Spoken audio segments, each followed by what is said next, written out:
The head of the Shaolin temple was arrested on corruption adultery charges? Huh? Okay. Isn't this like the main thing religious leaders like to do, be corrupt and f around? Ladies and gentlemen, we got him. Now, as you're watching, Shaolin having that big name, being so relevant information will be prompt wave of destruction. He is... I don't know how much I'm going to get from this. Shi Yongqin, known as CEO Monk for his entrepreneurial endeavors that transformed the Buddhist monastery into a commercial empire, is suspected of criminal offenses. Okay. CEO Monk. That didn't set off any alarm bells? No red flags came up with that one? Man, they even use in Buddhism for profit now, Lamau. Hey, Orientalist. They always have. It's just another religion, man. You literally, 5 minutes on Wikipedia, Buddhism is just the same shit. Same shit. That guy did a 2-hour commercial? Huh. Depends on the sect in my experience. Yeah, but it's like that for all religions, right?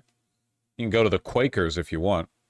But unflattering headlines have dogged the Buddhist monk for years, including his acceptance of a 1 million won, or $140,000, car from the local government as a reward for promoting tourism in 2006. Responding to a public outcry at the time, Xi told state media, "Monks are also citizens. We have fulfilled our duties and made contributions to society, so it is only right we receive rewards." What the fuck is the point of being a monk? That's funny. Aren't monks supposed to own basically nothing and get food walking door to door? I don't think they do that much anymore. I mean, it depends on the monks, right? There are Christian monks. Orthodox Christians have a lot of monasteries. I know there's that one famous Orthodox monastery in Greece where they don't allow any women, including any female animals. That's got a rule. Sexing every mosquito that flies onto the property. Would I be allowed or barred as a trans woman? I mean, you would probably be barred, but not for the reasons you would want to be barred. This is like the hub of Kung Fu. Now, I'm not gonna lie, but I feel like all martial arts is fake, basically.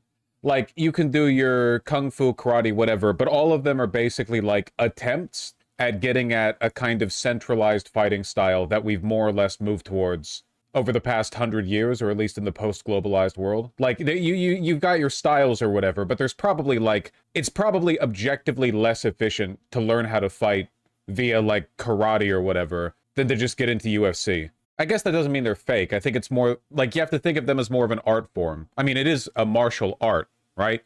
I guess you have to think of it that way. Martial art. It's an art. It's an art form. Like a sport. Watches this channel, you idiot.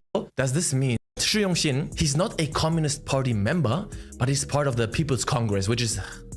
honestly, yeah, he's deeply affiliated with the Chinese Communist Party. Of course, the Shaolin Temple is a very important asset for the cultural ministry, very important to, push Shaolin culture and Chinese culture around the world. I had to perform many times for cultural ministry people. In MMA communities, the general consensus is that wrestling is the most powerful fighting technique.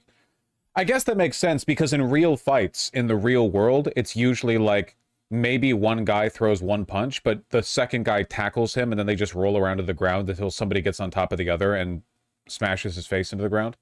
It's pretty much like the way it always goes. You don't see many street fights that are like an exchange of blows, you know what I mean? Even in plate mail, it'll always devolve into wrestling and stabbing. Yeah, that's one of the reasons why spears were the most common weapon used by foot soldiers for basically all time, not swords. In addition to them being cheaper to make, it's because like 90% of kills on a battlefield are like a guy trips and then somebody with a long stick pokes them in the stomach. You know? It's like how a majority of deaths in combat in the Civil War were like bayonet charges. Or not Civil War, Revolutionary War. Kind of grim though, huh? I said combat deaths, Royal Buccaneer. Swords are really expensive too? Yeah, oh yeah. Warfare before guns actually had a very low death rate. Battles where armies were wiped out were rare and infamous. It kind of makes sense, right? Because in order to like really rout or like destroy the enemy force, you literally just have to like... you have to go over the battlefield and stab a bunch of guys on the ground to death. Like guys who just tripped or like got pushed over or whatever, you know? That's probably like how all of them die in a rout. Yeah, you're literally, they're running and you've got to catch up to everyone.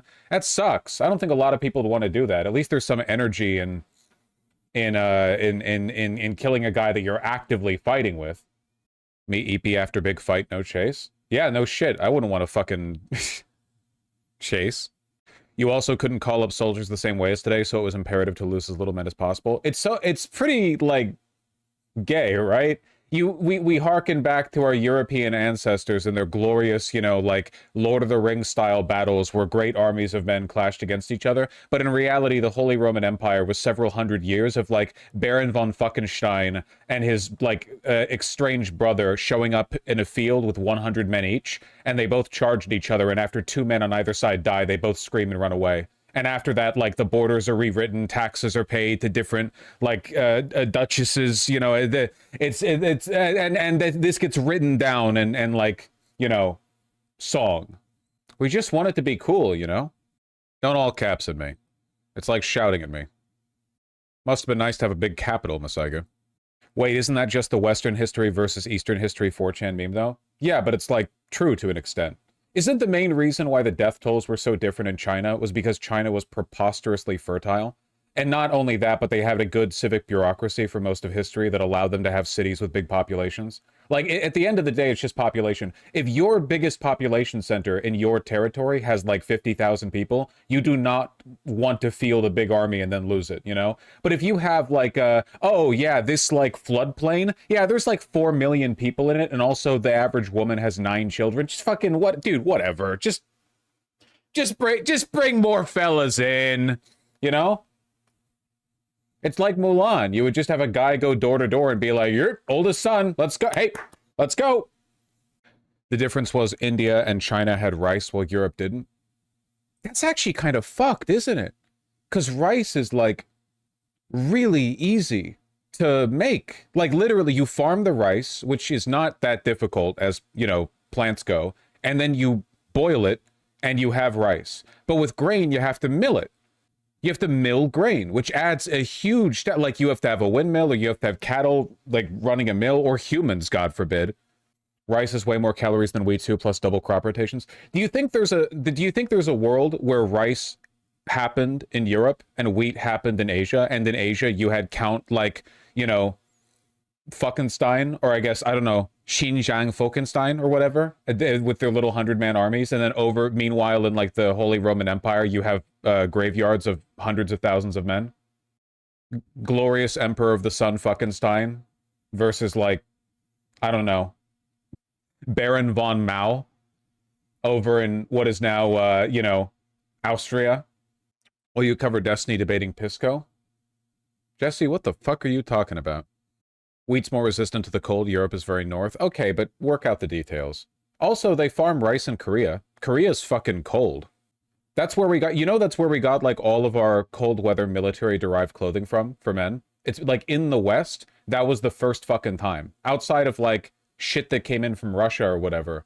Our boys going over into Korea, is how we got a bunch of, like, cold weather adapted military clothing. Which Korea? Well, at the time, there was just one. What? That's bullshit. My World War II U.S. Army greatcoat is dated from 1942. Okay, buddy, logical pretzels. You want to go fucking tip to tip with me? You go ahead and look at how well that greatcoat did in Korea. Doesn't do too well in that kind of wet cold, unfortunately. Our boys over in Korea needed some, like, proper cold weather gear. Not just overcoats you put in when it's 2 below. It got 40 below in Korea during the winter. Far as I can tell, the climate there is dog shit. I have no idea why people want to live there. Maybe that's why the average woman there has 0.6 children.